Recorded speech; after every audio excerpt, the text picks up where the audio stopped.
Olá pessoal, hoje eu queria iniciar uma série para a gente pensar um pouco se existe um jeito certo de vender uma empresa. E vamos pensar nisso sob três perspectivas, três casos que podem ser concretos ou abstratos. No caso A, uma crise societária numa empresa de grande porte.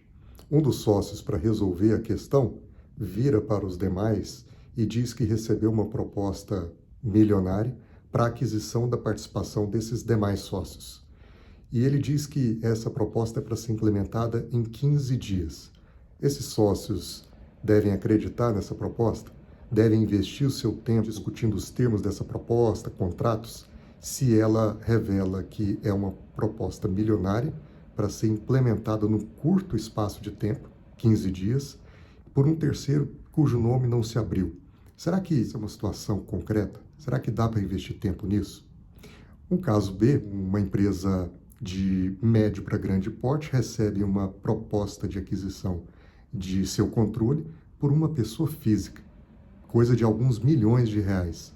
O assunto é trazido por corretores imobiliários que não têm vivência na área de fusões e aquisições, uma proposta que se parece muito mais com a aquisição de um imóvel, e o proponente, uma pessoa física, diz que quer adquirir 70% de participação por algumas centenas de milhões de reais. Uma aquisição também que, pela proposta, será implementada em 30 dias. A empresa deve investir seu tempo nisso? E se algo crível, factível, o empresário deve perder noites de sono pensando que essa é uma possibilidade que bateu à sua porta? Caso C, uma empresa familiar recebe uma proposta de aquisição, e dessa vez a proposta parece ter bastante fundamento, de uma multinacional, e sem qualquer assessoria resolve tratar diretamente com o comprador sobre o processo de venda. Será que o core business não vai ser descuidado se os seus acionistas, os acionistas da empresa, investirem o tempo pessoal em algo que eles desconhecem, algo para o que eles não têm experiência, como a venda de uma empresa? Será que a tratativa com uma empresa internacional que se pretende adquirir uma empresa no Brasil não seria uma tratativa mais complexa e mais sofisticada? E, portanto, não deveriam esses empresários ter uma assessoria para conduzir todo esse processo? O quanto de energia deve se gastar em propostas que são totalmente despadronizadas daquilo que o mercado acredita, faz, aplica? O quanto esse tipo de situação pode desviar a energia da empresa para algo que, no final das contas, não tem qualquer fundamento? É isso que a gente vai discutir nessa série, a partir de algumas armadilhas, algumas lendas e alguns golpes que se aplicam em propostas de aquisições empresariais. Confere aí. Em linhas gerais, a reflexão que a gente tem que fazer sobre se existe um jeito certo para se vender uma empresa é pensar sobre as armadilhas que podem estar inseridas nesse processo. Primeiro, é preciso separar a pequena empresa da média ou grande empresa. Normalmente, nos pequenos negócios, nas empresas familiares menores, o nível de complexidade, de relações jurídicas, econômicas, é menor.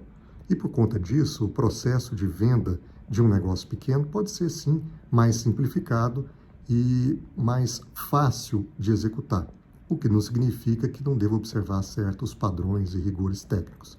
Mas quando a gente está no mundo de médias empresas, de grandes empresas, aí, se nós tratarmos os processos de compra e venda, os processos de aquisição, de uma maneira simplificada, como se fossem empresas menores, há armadilhas inseridas e que podem dar muita dor de cabeça para o empresário. A primeira delas é pensar que a venda de uma empresa acontece numa postura meramente passiva, de que se eu recebo uma proposta, eu avalio e vendo ou não. Não é assim que acontece. A gente vai analisar em vídeos seguintes como se busca a melhor proposta. A proposta que realmente é firme, consistente, economicamente viável e financeiramente atrativa. A segunda armadilha é quando a gente diz, apareceu um comprador. E aí, como se aquele comprador tivesse caído do céu, a gente acha que só porque um comprador apareceu, logo o negócio será de fácil realização. Em outro vídeo, a gente também vai explorar um pouco essa questão do comprador. Quem de fato é comprador nesse mercado de compra e venda de empresas? Quem a gente pode e deve descartar de cara, porque a gente pode, no fundo, estar entrando ou num golpe ou numa perda danada de tempo. Uma outra lenda é achar que essas negociações de empresas médias e grandes acontecem sem uma assessoria. Aquele dilema, eu devo negociar sozinho ou devo contratar um assessor? É um dilema de fácil solução. Se para toda a área do conhecimento existem especialistas, por que deveria ser diferente para vender uma empresa? Existe toda uma indústria, todo um mercado de especialistas nas áreas econômica, financeira, jurídica, contábil, fiscal, que orbitam esse universo de compra e venda de empresas. O empresário é um empreendedor, é um excelente executor de tudo aquilo que é o core business do seu negócio. Mas será que ele deveria se envolver diretamente numa negociação? Uma outra armadilha é pensar que a remuneração dessas assessorias é um custo. A gente vai ver nos vídeos a seguir que a remuneração dos assessores, na verdade, é um investimento e que essa remuneração, normalmente, ela vem no preço, pelo que a assessoria gera de valor na negociação, na transação. Uma outra grande armadilha é pensar que todo negócio deve ser feito de porteira fechada, que a aquisição de uma empresa não precisa ter qualquer mecanismo de indenização ou de garantias com relação a contingências que existam da época em que o vendedor controlava a empresa e ainda que se materializem no futuro. E por fim, a gente vai abordar uma grande armadilha que é a utilização de profissionais não especialistas nos processos de fusões e aquisições. Será que, por exemplo, os contratos podem ser tocados ou devem ser tocados por advogados generalistas, por equipes que não têm vivência com esse tipo de transação? Ou será que eles envolvem certas características, práticas, metodologias que demandam a presença de um especialista na área, para que não haja dor de cabeças no futuro? Então continue acompanhando, são esses os temas que eu pretendo cobrir nessa série de vídeos.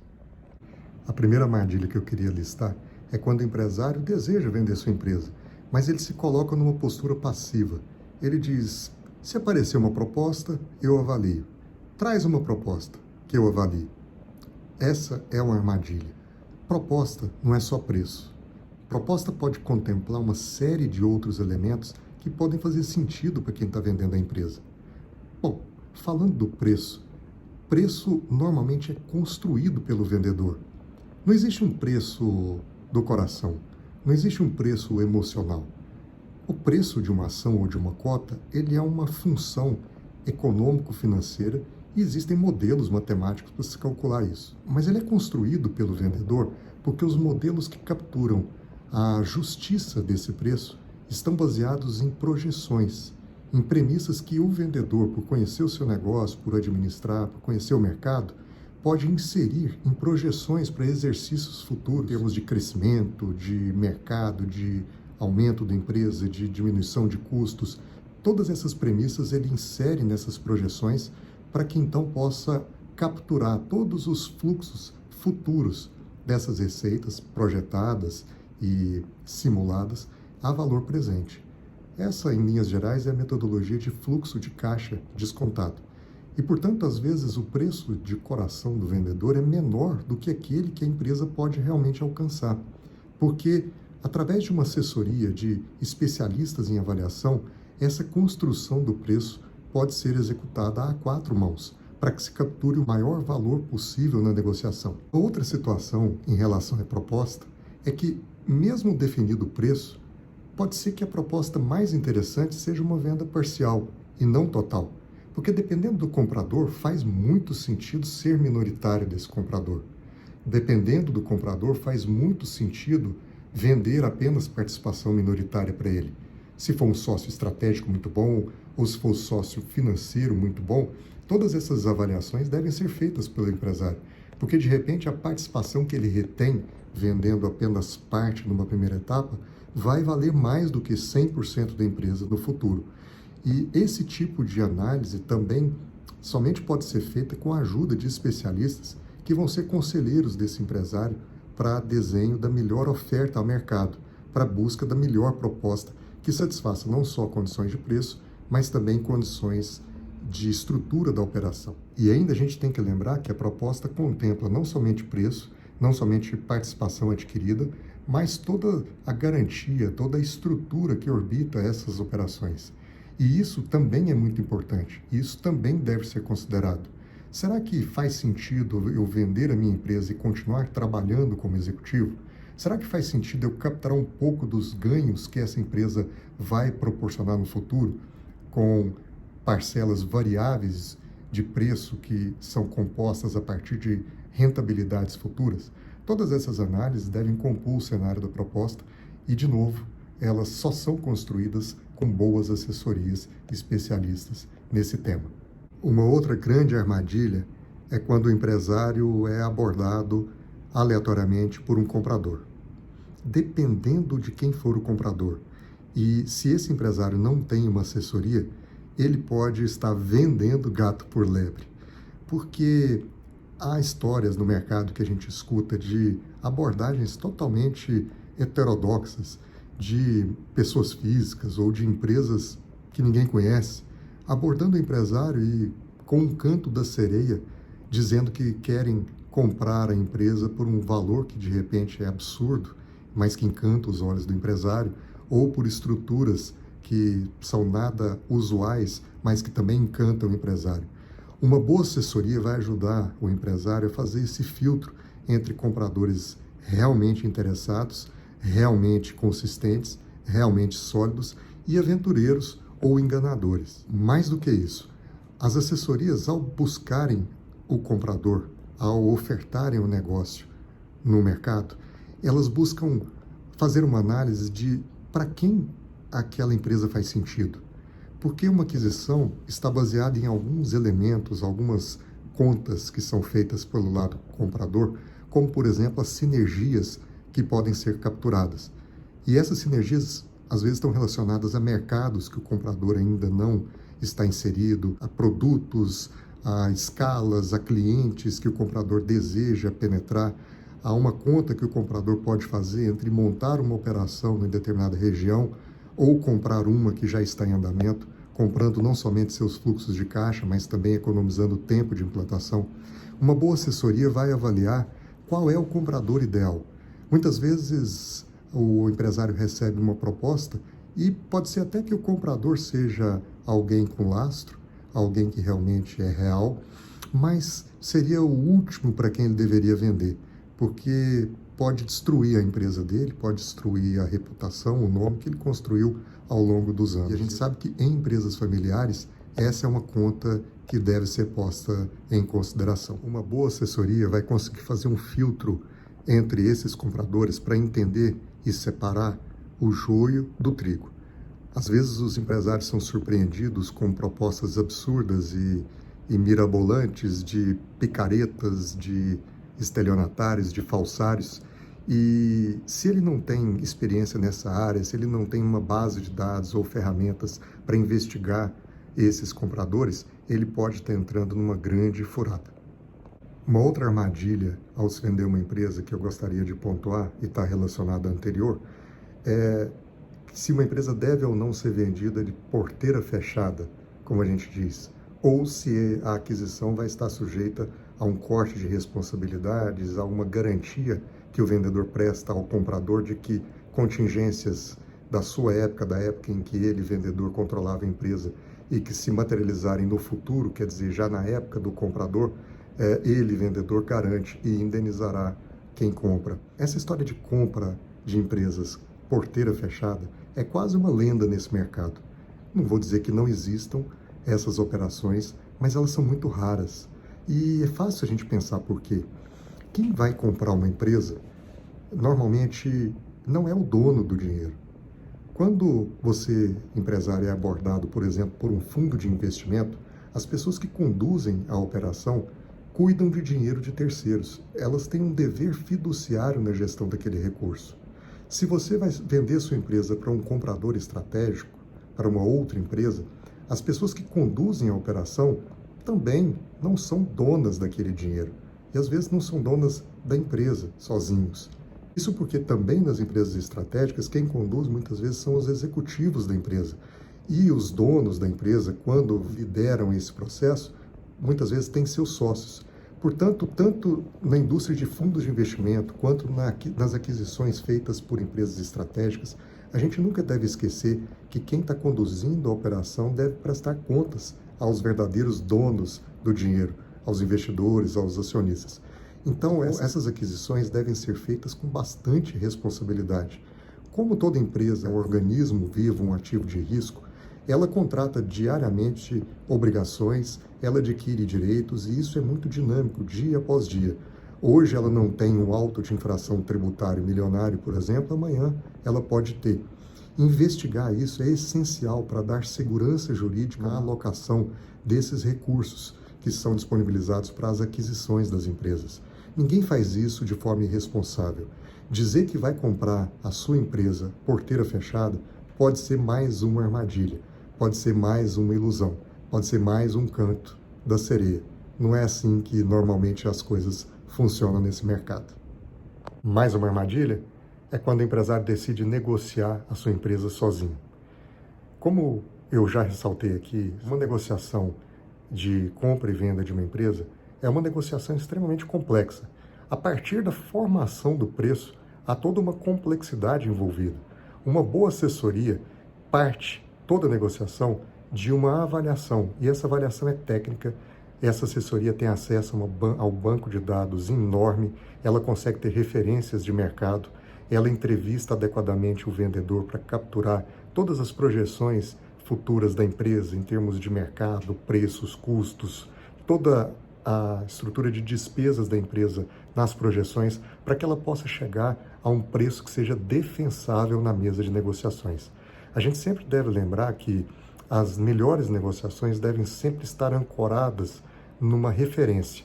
E um trabalho técnico de avaliação é a referência através da qual as negociações de preços são feitas. Não significa que o preço vai ser exatamente aquele da avaliação, nem de comprador, nem de vendedor. Mas essa é a referência a partir da qual comprador e vendedor negociarão preços para fechamento. Mas não só precificação.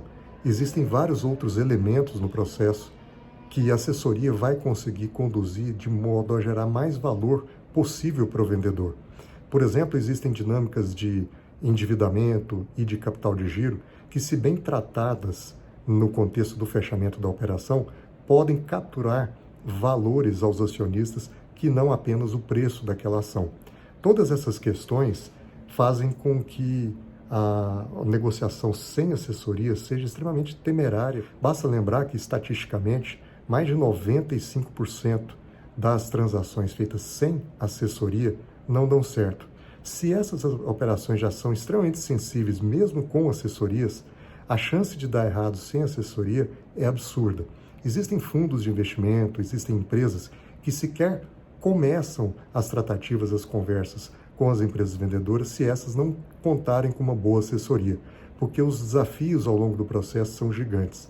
Conversar, negociar entre agentes que tenham experiência facilita bastante o processo e faz com que ninguém perca tempo nesse processo de aquisição de uma empresa. E é por causa disso que a gente costuma ouvir dos nossos clientes que a nossa remuneração não é um custo, foi um investimento. É difícil o cliente perceber isso no início do processo, mas eu posso dizer que 100% deles, ao término do processo, conhecendo as dificuldades e vendo o quão árduo foi o trabalho, dizem que esse foi um investimento que fizeram, porque a remuneração da assessoria normalmente vem no preço, está no valor que ela consegue gerar. Então, a remuneração não é um custo, é um investimento. Os assessores são fundamentais num processo de M&A. A gente poderia continuar listando aqui várias armadilhas num processo de venda de uma empresa, mas eu quero parar por aqui listando uma última, que é a utilização de profissionais, advogados, por exemplo, que não sejam especialistas nas transações. Ora, toda atividade, principalmente a prestação de serviços, ela pode ser executada por curiosos. Se alguém não se preocupar com o resultado, curiosos eventualmente conseguirão atingir os seus objetivos. Mas em operações de fusões e aquisições, dada a complexidade que se mostra, como a empresa é um organismo vivo, como a empresa contrata diariamente obrigações, como ela adquire direitos diariamente, Como tudo isso é muito dinâmico, é preciso que os agentes envolvidos, advogados, auditores, assessores, sejam especialistas nesse tipo de situação. Um contrato revisado e negociado por advogado especialista em fusões e aquisições vai proteger muito mais o vendedor do que um contrato feito por um generalista.